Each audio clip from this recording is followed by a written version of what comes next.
कानपुर की फुर्सत बन ली। प्रस्तुत करती है अपना नुक्कड़ नाटक अखंडता का ढोल। तो बजाओ फिर। जाने से क्या हुआ है लोग सारे वो करो कंट्रोल। इंडिया का बच गया ढोल, इंडिया का बच गया ढोल, इंडिया का बच गया ढोल, इंडिया का बच गया ढोल।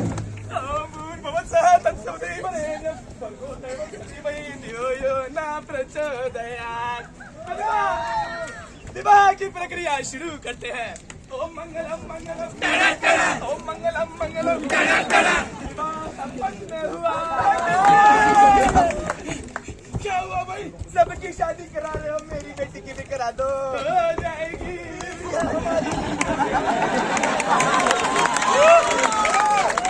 अरे तो पहले बताना था ना। ये देखिए हमारा सबसे नया इन्वेंशन चिपटी।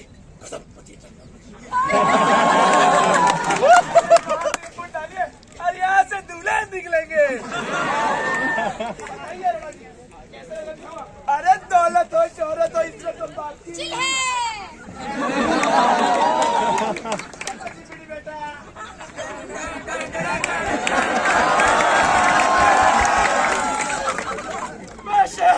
मेरा पहला लड़का सुंदर सुशील समझदार कौन? ये। और से बड़ा कौन? ये। अरे करोड़ों में कमाता कौन? ये। कितने पैसे? और मैं MNC में नौकरी करता है। दामाद जी अंगना में पधारो। पहले अपने फ्यूचर प्लान्स बताओ। मैं बताता हूँ भाई। पहले MBA करेगा, फिर स्टार्टअप खोलेगा, फिर देश की GDP यहाँ से वहाँ पहुँचा देगा। बेटा तुम्हें कोई सवाल? लड़की का पासपोर्ट मिल जाता तो। पासपोर्ट? अरे अमेरिका जाने के लिए पासपोर्ट तो लगेगा ना। अमेरिका क्यों? MBA करने के लिए। अरे बेटर अपॉर्चुनिटीज के लिए जा रहा होगा। नहीं। अरे अरोड़ा जी तो कैसा लड़का दिखाओ? अरे ऐसा जो देश में रहे और देश की सेवा करे।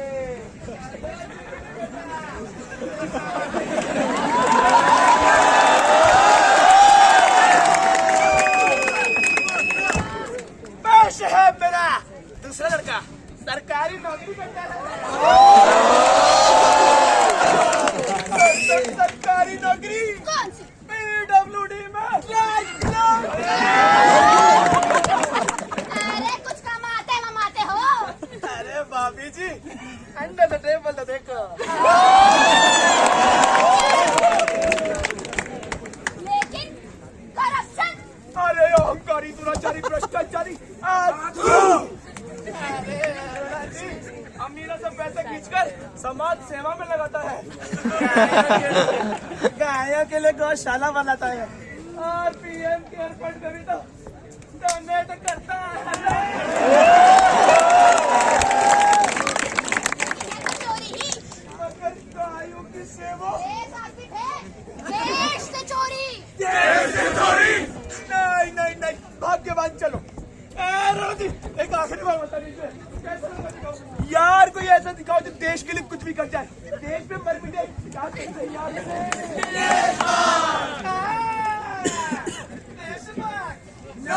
नहीं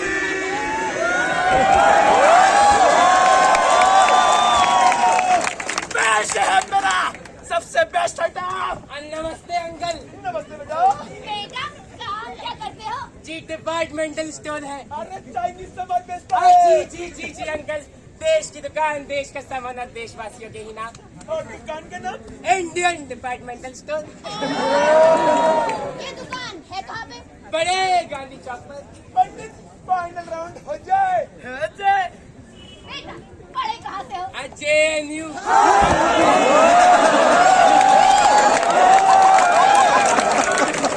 ANU से लेकर आया था, मैंने मना कर दिया।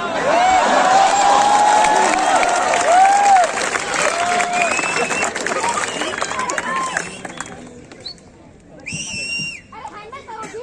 अरे यार ये बताओ पाकिस्तान के बारे में क्या बोलना चाहूँ? अंकल बोलना क्या है, बम से उड़ा दो। कैसे उड़ा दो? पहले ये बताओ पैसे कितने कमाते हो? भाभी जी पर भाई साहब को तो देशभक्त पसंद ना। ये बताओ फेवरेट एक्टर कौन है? अब जो देश में सेफ फील करे।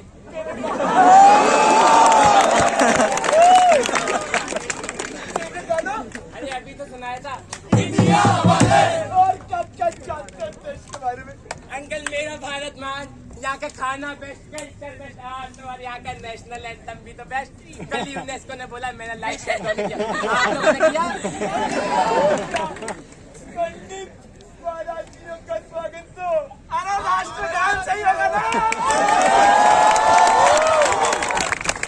वाह भाई वाह, अंकल जी की तो निकल पड़ी। क्या दामाद मिला है भाई, एकदम राजा हिंदुस्तानी। अरे बिल्कुल सही बोल रहे हो छोटे। अगर ऐसा दामाद देश के हर घर में हो तो देश का तो कल्याण ही हो जाए। क्यों भाई? हाँ भैया बिल्कुल। वरना आजकल तो देश में ऐसे भी लोग हैं जो देश को तोड़ना चाहते हैं, बस अपनी कम्युनिटी से प्यार करते हैं, देश के बारे में बिल्कुल नहीं सोचते। छोटे ये मत बोलना कि तू उनके बारे में बात कर रहा है। हाँ भैया उन्हीं के बारे में बात कर रहा हूँ। देश थोड़ी नहीं है अच्छा तो वही है क्या जो इस देश में। बिल्कुल भी अपनी कम्युनिटी से प्यार करते हैं अरे भैया दूसरों के सेंटिमेंट की बिल्कुल परवाह नहीं है उन्हें। और देश के बारे में बिल्कुल नहीं सोचते। और क्या? चल तुझे कुछ दिखाता हूँ। मम्मी मम्मी मम्मी मुझे चॉकलेट खानी है। मैं बिना तुझे चॉकलेट दिलाती हूँ। भाई साहब, भाई साहब। मोहतरमा फारूक भाई कहाँ खुले में दुकान लगा के बैठे हो? माहौल ठीक नहीं है। इसके लिए आपके लिए। अरे वाली काम कीजिए, टोपी उतार दीजिए। अरे नहीं नहीं नहीं, ये बड़ा पाप। अरे मानता हूँ बात चीजें पर गंदी हो गई है, घर जाके पहन लेना। अरे घर ही तो नहीं है, छत गिर गई है हमारी। अब पहले ही घर की छत उड़ा दी।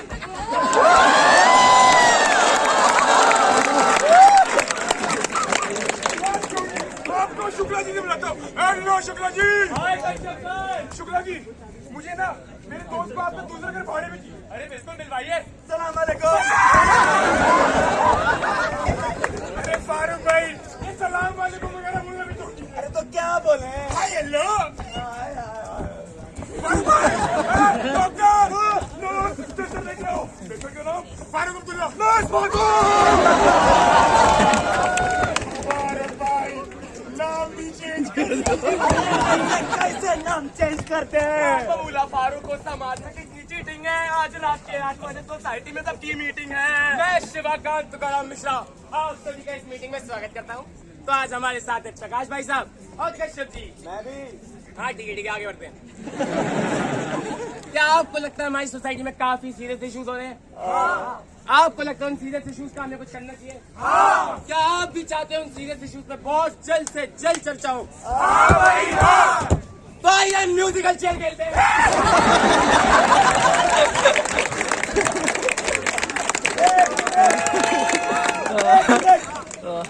जैसे मुद्दे कैसे डिस्कस होंगे?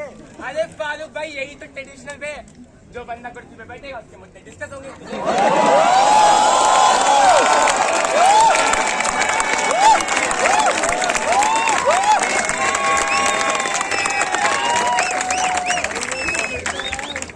और जो ना बैठा वो बेटर लक नेक्स्ट टाइम।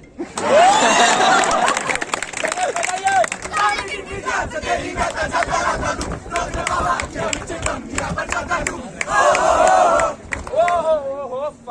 बैठ गए क्या? वैसे ट्रायल खाए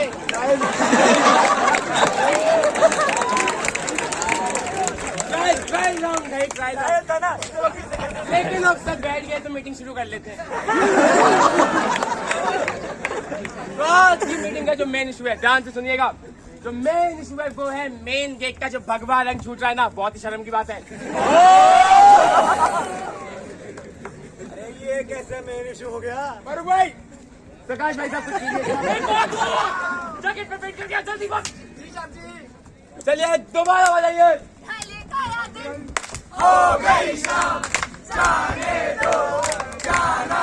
आगे वाली बजाइए, आगे जाइए, आगे जाइए। प्रकाश भाई साहब शुरू कीजिए मुद्दा। ये मेरा मुद्दा। अरे कल वो सिंह साहब पार्टी करने के लिए तो खाली स्थान मांग रहा था। कितने बजे मांगना था? 12 बजे बोल रहा था तेरे। चल है, अब तक तो उतर गई होगी, अब नहीं मांगेंगे। ठीक है, जाओ बस तू भी। समुंदर पार में तेरे पीछे पीछे आ गई, मैं तेरे पीछे पीछे आ गई। भैया आगे से राइट ले सकता। आप लोग नहीं, आप लोग फारूक भाई आप अगली बार कर लेंगे। अरे ऐसे कैसे अगली बात कर देंगे? मेरा मुद्दा डिस्कस करो। अरे फारूक भाई एक्सप्लोसिव क्यों हो रहे हो?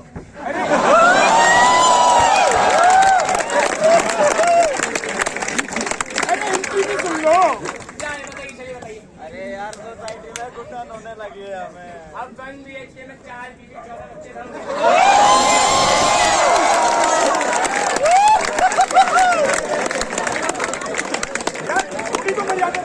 अरे सच कड़वाई होता है कश्यप साहब। तुम्हारे ऐसी भेदभाव की वजह से हम परेशान हो गए हैं। अरे क्या होता है भेदभाव? कश्यप साहब भेदभाव होता है क्या? होता तो है।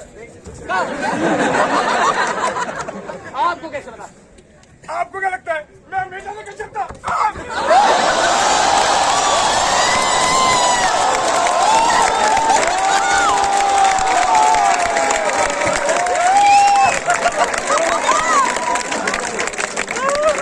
प्रकाश भाई साहब, मैं कहता था ना, इन लोगों को भरोसा किया ही नहीं जाता। एकदम सच था। चलिए अब अपन एक नई कमेटी बनाएंगे जिसमें से वही लोग होंगे जो सोसाइटी में सबसे पहले आए थे। एकदम दिल्ली दंगों के बाद जब हिंदू और जैन घरों में मुस्लिम महिलाओं को केवल उनके धर्म की वजह से काम मिलना बंद हो गया, तब उस समाज में उन्हें काम देना बंद कर दिया गया। इसकी वजह से उन्होंने अपने नाम तक बदल दिए। बस्तर डिस्ट्रिक्ट छत्तीसगढ़ सन 2022 ग्राम पंचायत ने 65 साल की क्रिश्चियन औरत और उसके परिवार को अपने ईसाई धर्म का पालन करने पर सामाजिक बहिष्कार करने का फरमान सुनाया। ICSSR यानी Indian council of social science research की एक स्टडी के अनुसार कोविड के दौरान नॉर्थ ईस्टर्न को अपने फिजिकल अपीयरेंस के कारण काफी रेशियल डिस्क्रिमिनेशन का सामना करना पड़ा। चलो भैया मान लिया कि कुछ लोगों को एडजस्ट करना पड़ रहा है, पर अगर हिंदुस्तान में रहना है तो हिंदुस्तानी की तरह ही रहना पड़ेगा। और ये डिसाइड कैसे करोगे कि हिंदुस्तान में हिंदुस्तानी की तरह रहना क्या होता है? अरे जो देश के हित के लिए सोचे, देश के लोगों के लिए सोचे, बिल्कुल मिश्रा जी जैसे। और फारूक, क्या वो हिंदुस्तानी की तरह नहीं रहता? देखिए भैया मैं बोलना तो नहीं चाहता, पर दिक्कतें यही लोग क्रिएट करते हैं। मुझे यही सोच केवल तुझमें नहीं, ना जाने कितने देशवासियों के मन में बैठ गई है। हाँ तो बस जो बात मेजोरिटी को सही लगती हो। छोटे, आज इस डेमोक्रेसी में जिस मेजोरिटी की बात हो रही है ना, वो पॉलिटिकल मेजोरिटी नहीं बल्कि रिलीजियस आइडेंटिटी बेस्ड मेजोरिटी बन के रह गई है। और वो मेजोरिटी देश की 15% आबादी वाली माइनॉरिटी को देश का हिस्सा ही नहीं समझ रही। अरे भैया आप तो बड़ी बड़ी बातें कर रहे हो, ऐसा नहीं होता। एक काम कर, ये न्यूज है। बॉर्डर से आई एक ताजा खबर, चीन के साथ बढ़ सकती है झड़पें, तनाव की स्थिति बरकरार। अरे ये तो नेशनल थ्रेट है भैया, मत कैसे हुई कि हमारे देश पर नजर डालने की। नेशनल थ्रेट, अब वो बना के बताओ। अरे भैया जब कोई बाहरी ताकत हमारे देश के 3 लाख देशवासियों को मारना चाहती हो तो वो नेशनल थ्रेट नहीं हुई बता। बात तो बिल्कुल सही कही इसने, नेशनल थ्रेट तो हुआ भाई। अच्छा ये बता, 3.25 लाख देश की पॉपुलेशन का कितना परसेंट हुआ? यही कोई मैं बताता हूँ, ये हुआ 0.03% हिस्सा। अब जब कोई बाहरी ताकत देश के 0.03% वाले हिस्से पर नजर डालती है, तब हम उसको नेशनल थ्रेट बोल देते हैं। मगर वहीं दूसरी ओर जब देश का एक बड़ा वर्ग देश की इस माइनॉरिटी के लिए इतनी कट्टर सोच रखती है, तब हम उन्हें देशभक्त के टैग से सम्मानित कर देते हैं। अगर लॉजिकली देखें तो ये तो किसी बाहरी ताकत से 500 गुना ज्यादा नेशनल थ्रेट हुआ। अरे 15, अरे भैया इतना लॉजिक समझ आता तो ये कर सकता थोड़ी सकता।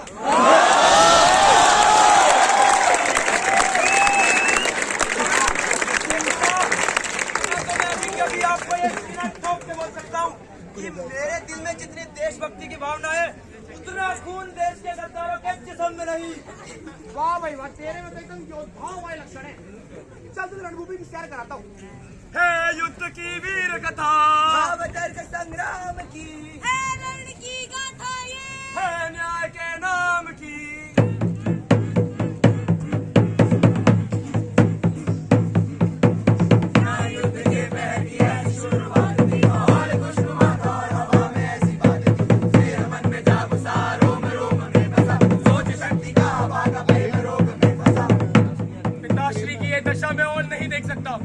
इसलिए मैं गंगा पुत्र देवव्रत इस आकाश को साक्षी मान के बीच में प्रतिज्ञा करता हूँ कि मैं आजीवन हस्तिनापुर का दास बन के रहूंगा।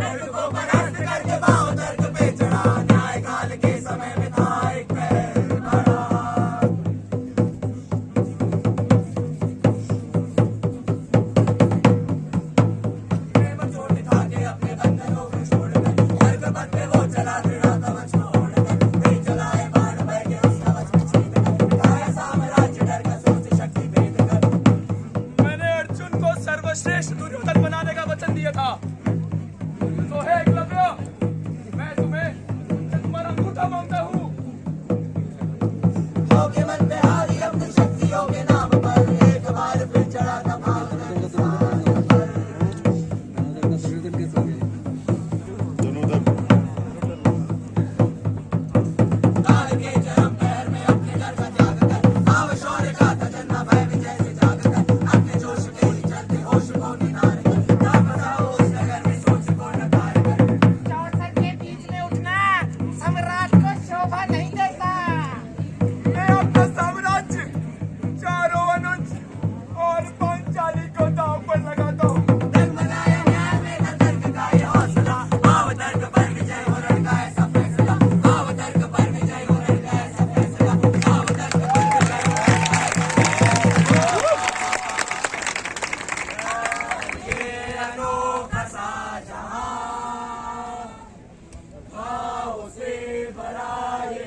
पावन धरती पे प्रेम के बीच होकर हमारे अमर राजपूतों ने हिंदुस्तान को जन्म दिया। भारत माता की जय। परंतु इतिहास गवाह है, ये घुसपैठिए मुसलमान हमारे देश की अखंडता को तोड़ना चाहते हैं। नेताजी हम आपके साथ हैं। अब हमें डरने की आवश्यकता नहीं, हम अपना शस्त्र उठाएंगे। हिंदू भाइयों, शस्त्र उठाओ, अखंडता का एक ही नारा, हिंदू राष्ट्र है हमारा।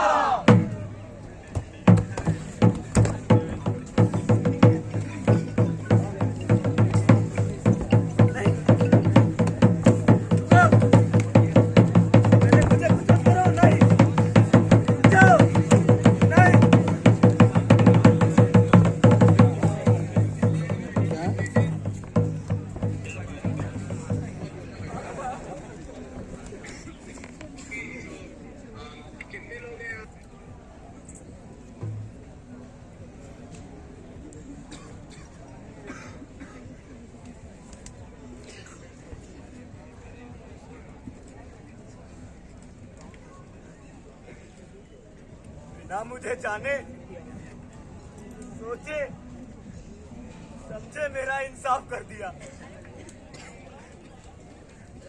मजहब की किताब ने मुझे मेरे अपनों के खिलाफ कर दिया।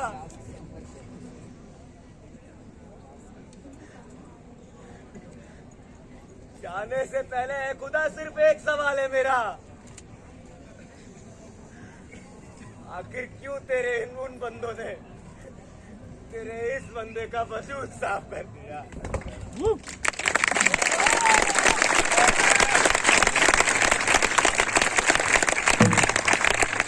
भारत में 2014 से 2022 के अंतराल में मुसलमानों और ईसाइयों के खिलाफ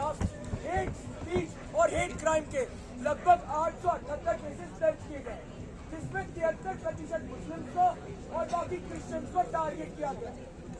भोपाल की सांसद प्रज्ञा सिंह ठाकुर ने रामनवमी और हनुमान जयंती टकराव के समय मुस्लिमों पर काफी विवादित बयान दिए, जिसमें उन्हें पाकिस्तान चले जाने तक को कह दिया गया।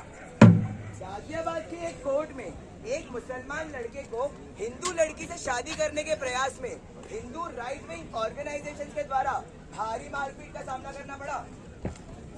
देश में इमोशंस की बातें करते करते पता ही नहीं चला कब ज्यादातर भारतीय देशभक्त हो गए और बाकी बचे हुए देशद्रोही।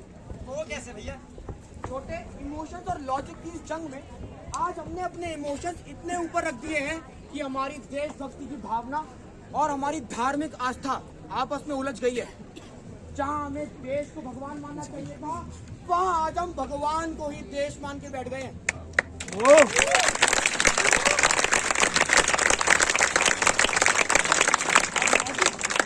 लॉजिक तो धरा का धरा रह गया।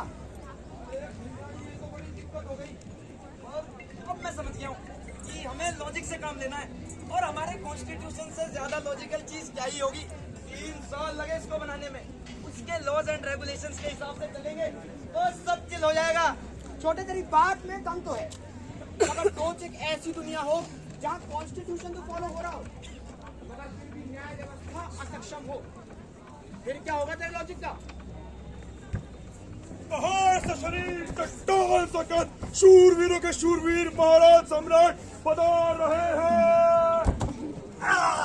सभा की शुरुआत करो। महाराज, मुझे मिली जासूसी की जानकारी के हिसाब से ये दुष्ट महिला दूसरे प्रदेश के महामंत्री के साथ गुलू गुलू करते पाई गई है। हमारे होते हुए किसी और के साथ गुलू गुलू। मेरा क्या गुनाह है ये बता दो मुझे, और अगर इश्क करना खता है तो सजा दो मुझे।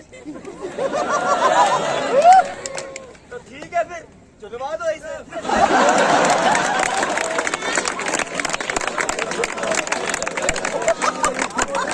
ऐसे कैसे न छुपाए, हो सकता है इससे खुफिया जानकारी हमारे दुश्मन राज को देनी हो। राजद्रोही हो।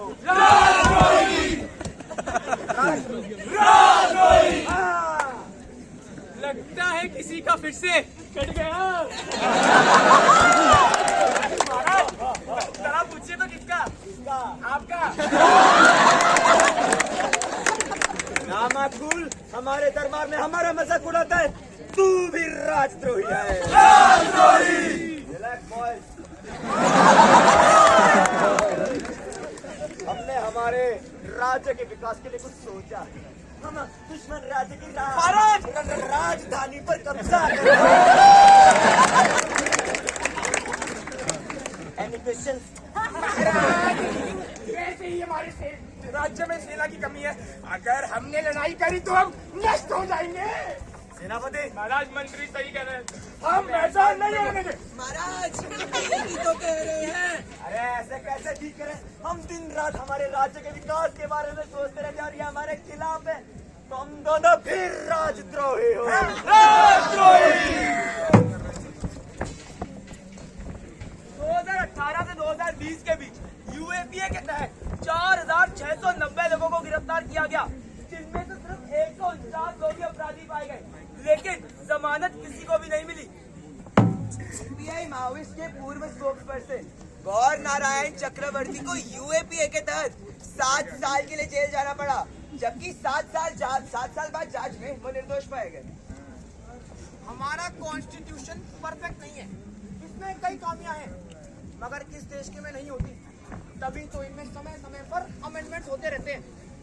मगर आज हमारी गलती ये है कि हम देश और सरकार के बीच का फर्क भूल गए हैं, जिसकी वजह से हमारी सरकार अपने खिलाफ उठने वाली आवाजों को बहुत आसानी से लॉस कमीशन करके दबा पा रही है। अरे तो भैया हम करें तो करें क्या? जो सब काम करके मैं खुद को देशभक्त समझता था, वो सब अब गलत लगते हैं। क्या देशभक्त होना ही गलत है? कैसे बनूं मैं एक सच्चा देशभक्त? धैर्य रख छोटे, धैर्य रख। देशभक्त होना तो कभी गलत था ही नहीं, बस समय के साथ जो हमारी देशभक्ति की डेफिनेशन बदल गई है ना, वही शायद देश की ऐसी हालत की कारण है। अब वो समय है जब हमें अपने देशभक्त होने का सच्चा अर्थ पता करना होगा। भैया थोड़ा डिटेल में एक्सप्लेन कर दीजिए ना। हाँ बिल्कुल। ब्रेकिंग न्यूज, अडानी की हार्ट बीट हुई 34% से कम और उनके हार्ट ब्लॉकेजेस बढ़कर हुए 225, हुए हॉस्पिटलाइज्ड। मोदी, हमने आपको 14 में डोनेट किया और 24 में भी करेंगे। बेटा अडानी, आज से एयरपोर्ट तुम्हारे, न्यूज पोर्ट तुम्हारे और इलेक्ट्रिकल लाइन पे तुम्हारे। हैशटैग मोदी लेंगे गोदी।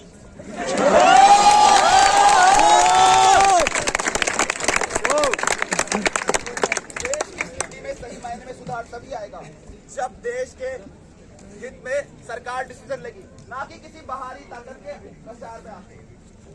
अरे बेटा क्या हुआ? चल जल्दी हॉस्पिटल। अरे ठीक कहाँ? मेरे बेटे को क्या हो गया? ओह माय गॉड, सबसे पहले एक्सरे, सीटी स्कैन, एमआरआई और लंदन में सर्जरी।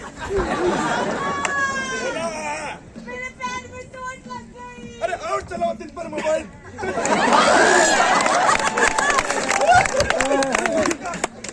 ओह माय गॉड, ये लो पैरासीटामोल। हमें ये इंश्योर करना होगा कि देश के हर एक नागरिक के पास इक्वल अपॉर्चुनिटी हो, ताकि अमीरों और गरीबों के बीच बनाई गई असमानता की रेखा मिटाई जा सके। ये बात उस समय की है जब कोविड अपनी चरम सीमा पर था। खुशामदीद। ओ शाह जी, ये कोविड के टाइम पे गाली मिल रहा है, क्या करना है? देख करो, सीज करो। ये बात उस समय की है जब कोविड फिर से अपनी चरम सीमा पर था। राम राम भाई साहब। ओ शाह जी, ये फिर से कोविड के टाइम पे मिल रहा है, मैं अभी सही करता है। रुको, बेचारे हंस रहे खेलते, थोड़े पाप धो रहे, जाओ तुम भी खेलो। ओके शाह जी। धर्मवाद के कारण हमारे देश के टुकड़े हो रहे हैं। धर्म भेद का ये दिमाग हमारे इस देश की बुनियाद को खोखला कर रहा है। हमें एक दूसरे की भावनाओं का सम्मान करते हुए और एकजुट होकर ही आगे बढ़ना होगा। आज तो बच्चों, दिल्ली का कैपिटल इंडिया। ए कचरे, हट साला कचरा, हट। आज तो अरे धुर्त कचरा, हम पानी पिएंगे। यार तुम लोग हमेशा ऐसा ही करते हो, ना मुझे पानी पीने देते हो, ना मुझे सीट पे बैठने देते हो। मैं क्या करूं? मैं मर जाऊं, पापा ने मर गया।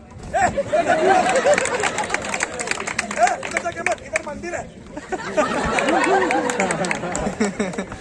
देश के हर नागरिक को अगर कुछ मूल अधिकार जैसे कि रोटी, कपड़ा या मकान मिलने में कुछ कठिनाई हो तो ये देश के लिए शर्म की बात। हेलो जनता, मेरी सरकार यानी आपकी सरकार, तुम मुझे ही वोट दीजिए। नेताजी की जय हो। I love you Netaji. अरे पूरे 1 साल बाद।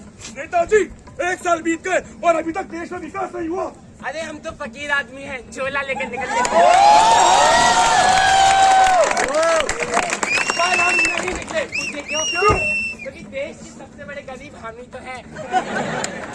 इसलिए हमने अपने आने लिए एक सी फेसिंग बंगलो खरीद लिया। अब देश का विकास गरीबों के विकास से ही होगा। हमें ये समझना होगा कि हमारे देश में सुप्रीम पावर केवल हमारे चुने गए प्रतिनिधियों के पास नहीं, बल्कि आम जनता के हाथ में भी है। हमारा देश इन 5 स्तंभों पे टिका हुआ है। अगर हम उन आइडियाज पे चलेंगे जिस पे हमारा भारत टिका था, तब हम शायद अपने देशभक्त होने का सही अर्थ समझ पाएंगे। अखंडता के इस ढोल को आज हर कोई अपनी मन मर्जी से बजाया जा रहा है। इसकी वजह से आज इसकी खाल उखड़ने के कगार पे है। लेकिन अब भी अगर हर एक भारतीय एकजुट होकर इस अखंडता के ढोल को देश प्रेम की भावना से बजाएगा ना, तो इससे मधुर राग निकलेंगे और शायद तब हम अखंडता के सुखद स्वप्न देख पाएंगे।